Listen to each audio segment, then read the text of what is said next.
Chishtian circle में चोरी डकैतों का न रुकने वाला सिलसिला जारी। थाना सदर के इलाके में रात गया अयान पेट्रोल पंप पर डकैती की कोशिश।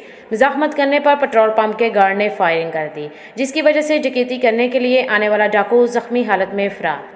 ब्यूरो चीफ हाफिज मोहम्मद बशीर। चिश्तियाँ तफसीलात के मुताबिक चिश्तियाँ सर्कल में चोरी डकैतों का न रुकने वाला सिलसिला जारी। रात गए थाना सदर के इलाके में अयान पेट्रोल पंप पर डकैती की कोशिश। डकैती के लिए आने वाले डाकू ने पेट्रोल पंप के गार्ड से गन छीनने की कोशिश की, जिस पर पेट्रोल पंप के गार्ड ने फायरिंग कर दी, जिसे एक डाकू के पांव में फायर लगा और डाकू भाग निकला। 15 पर कॉल करने के बाद थाना सदर की पुलिस मौका पर पहुंच गई और जख्मी डाकू को गिरफ्तार कर लिया। पुलिस की तरफ से मजीद तफ्तीश जारी। रिपोर्ट कर रहे थे मोहम्मद बशीर, ब्यूरो चीफ, जनूबी पंजाब, JN न्यूज़, चिश्तियाँ।